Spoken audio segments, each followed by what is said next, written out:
While most people are in the throes of buying presents and settling in for a snug holiday with loved ones, there's little more than misery for San Diego's homeless. The nights are cold and long, and finding a bed in a local shelter is tough. I'm joined by Herb Johnson, CEO of the San Diego Rescue Mission, and Eric Lovett, Executive Director of Urban Street Angels.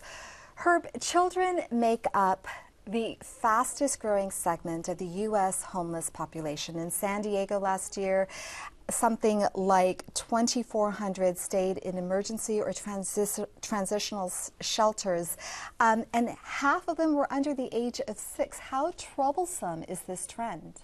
Well, here in America's finest city, as we call it, the other number that's troubling is the fact that some 17+ thousand children in our school systems, not Appalachia, not some third world country, will experience homelessness at least once this next year. That's frightening. And so what's being done about it? Well, there's more build out. I mean, we were involved with PBS in a really great program last year with Lead San Diego. So we're in the process of building out and licensing a child care center. We bring in between 60 and 80 mothers and kids every single night. And if there's 80 mothers, if there's 80 of them, 40 of them are children, and 10 of them are in diapers. So we're only licensed to have them in the building from 7 p.m. until 7 a.m., and we truck them back out of the building at 6:30 with lunch bags. For the kids that go to school, that's great, but for the kids that aren't in school, the mothers go camp out with them in Balboa Park or wherever.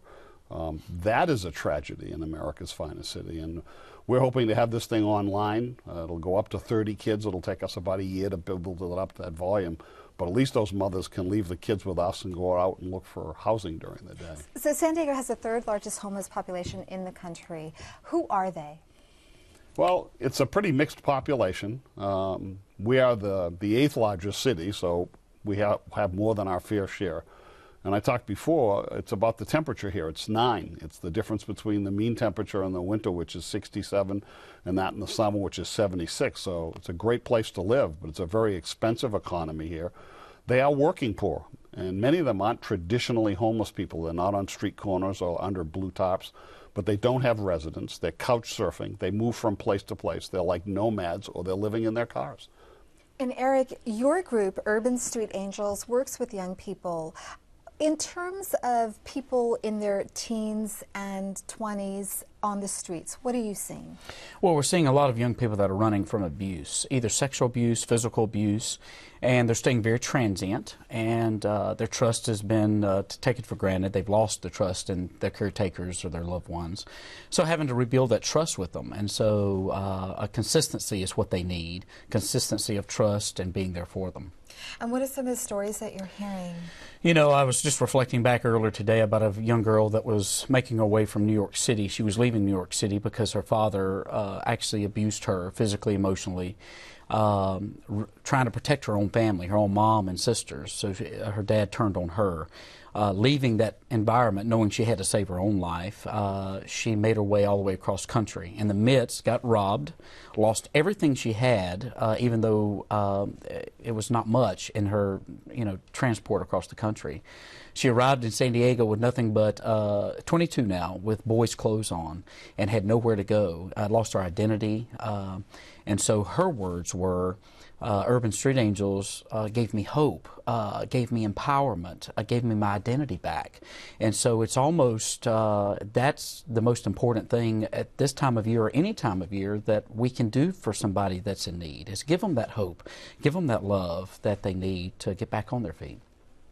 What can people do to help? Well, I think they can volunteer. 2 great organizations here. We accept volunteers every single day of the week. The other thing is you can engage the homeless population.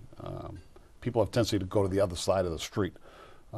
These are human beings. They're our brothers and sisters. If they're approachable, there's a lot of mental health issues on the street, so you don't want to get too close. But one of the things on our website, which is sdrescue.org, is we have a conversation there about the 5 things you can say to a homeless person. You need to be prepared for the conversation. Understand that you're going to have not a personal dialogue, but you can ask people how they're feeling. You can offer them water. You can offer them energy bars or fruit bars or a clean pair of socks. I keep certificates, $1 certificates for McDonald's in my car because they can't be fair traded. Never, never, never give anybody on the street cash. Why? It's likely not to go where you think it's going.